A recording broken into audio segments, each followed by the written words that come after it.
Salam alaikum wa rahmatullahi wa Mourad de Taqi Academy.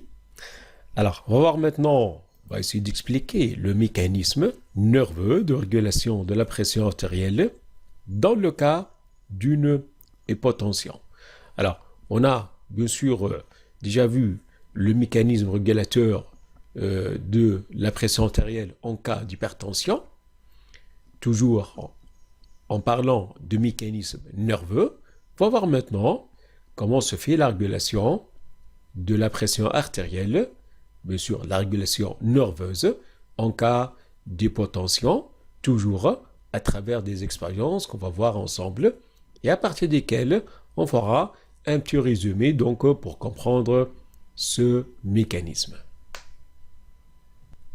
Alors commençons donc par la première expérience. Donc, qui consiste à un pincement au niveau des deux carotides qu'on voyait. Et en même temps, on a enregistré les potentiels d'action au niveau du nerf de Hering.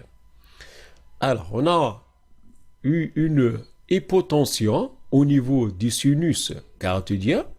Donc, là, le volume sanguin se voulait à diminuer puisque, suite au pincement, ce qui a empêché le passage du sang vers le sinus carotidien. Puis il y a eu une accélération du rythme cardiaque et une augmentation de la pression artérielle dans le système circulatoire. Cependant, au niveau du nerf de Hering, on a constaté que la fréquence du potentiel d'action a augmenté en fonction de la pression artérielle. Alors, quelle constatation peut-on tirer donc à partir de ces résultats? Alors, tout d'abord, bien sûr, l'hypotension a été enregistrée seulement au niveau du sinus carotidien, c'est chose qu'il faut dire. Alors que au niveau de la crasse aortique, elle est plutôt donc une augmentation de la pression artérielle. Alors, l'hypotension enregistrée au niveau du sinus carotidien a été corrigée par une accélération du rythme cardiaque, ce qui a permis par la suite une augmentation de la pression artérielle. Donc, en cas d'hypotension, la fréquence cardiaque augmente et ceci permet donc l'augmentation de la pression artérielle. Passons maintenant à la deuxième expérience, une destruction localisée d'une zone bulbaire chez les mammifères a provoqué, chose qu'on a vu d'ailleurs, l'accélération du rythme cardiaque, la vasoconstriction des artères et l'augmentation de la sécrétion d'adrénaline par la médulo-surrénale.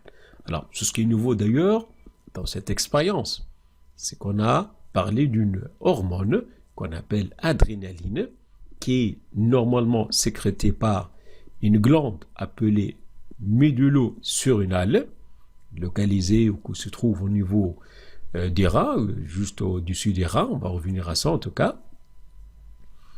Et puis une hypertension artérielle, c'est normal, donc puisqu'on a dit que les centres nerveux au niveau de la zone bulbaire sont en fait des centres, on a dit, modérateurs.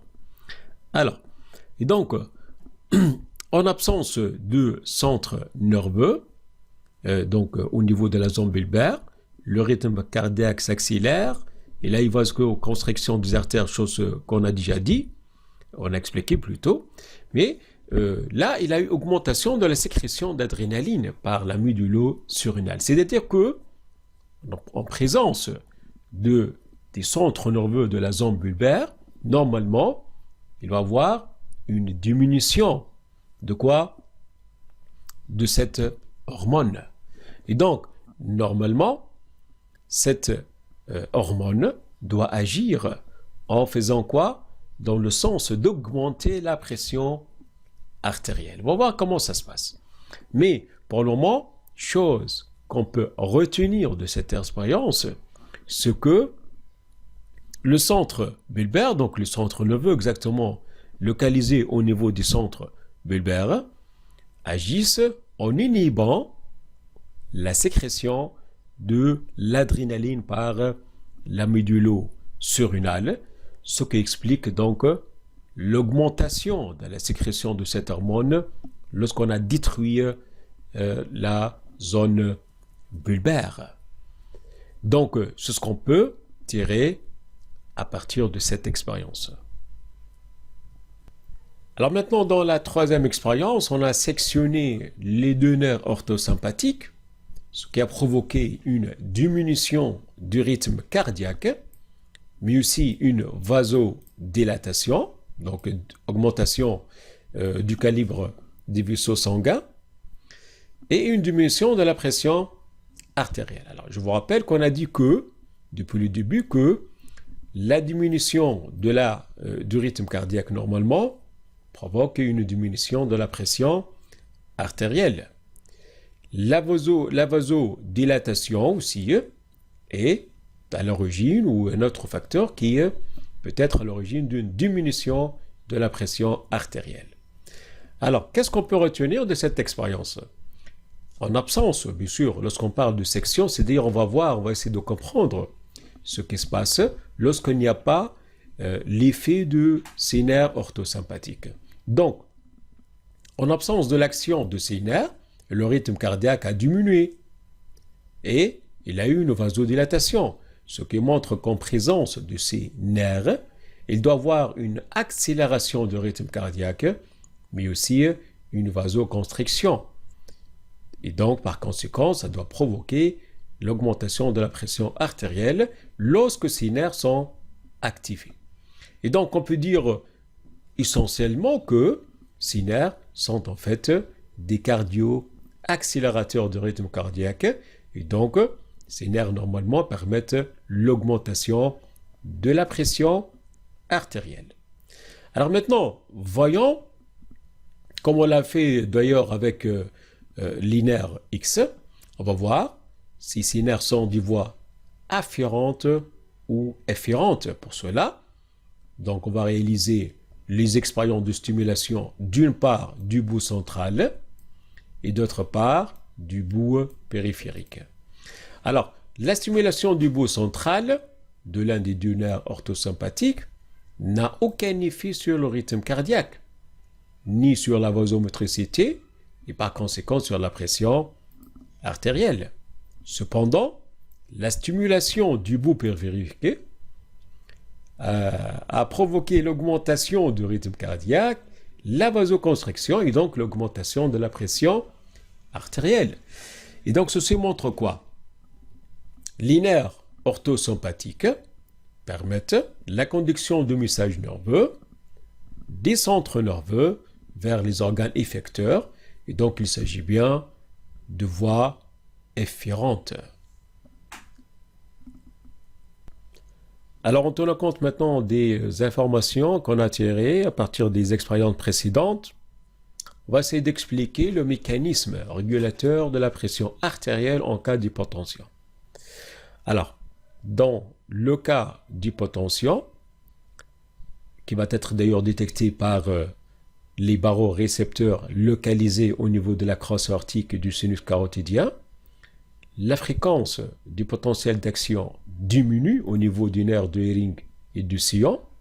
Il va y avoir par la suite une levée d'inhibition qui a été exercée par l'interneurone, donc levée d'inhibition du centre vasomoteur, puisque on a déjà vu que le centre bulbaire exerce par l'intermédiaire d'un interneurone inhibiteur, donc une action freinatrice, si vous voulez, sur le centre vasomoteur. Et bien, maintenant, dans le cas d'hypotension, cette faible fréquence de potentiel d'action est suivie d'une levée d'inhibition, puisque l'interneurone inhibiteur ne va pas être activé. Et donc, par conséquent, le centre vasomoteur va être activé, alors que le nerf X, il va être inhibé, puisqu'il n'y a plus donc, puisque l'interneurone excitateur n'est plus actif. Et donc là, c'est le centre vasomoteur qui va agir par l'intermédiaire des fibres sympathiques sur, d'une part, le cœur. Donc, ceci va provoquer l'accélération du rythme cardiaque.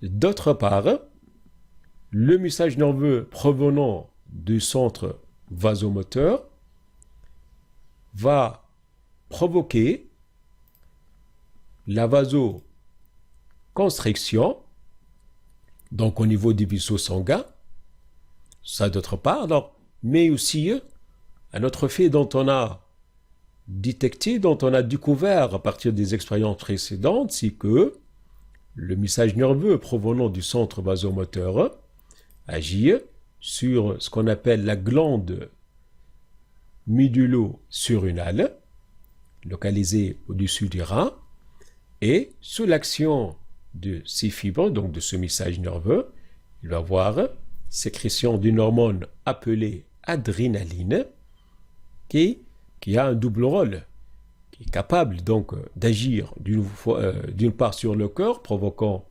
l'accélération du rythme cardiaque, mais aussi sur les vaisseaux sanguins, provoquant la vasoconstriction. Alors, la vasoconstriction et l'accélération du rythme cardiaque permettent par la suite une augmentation de la pression artérielle pour la rétablir à l'état normal.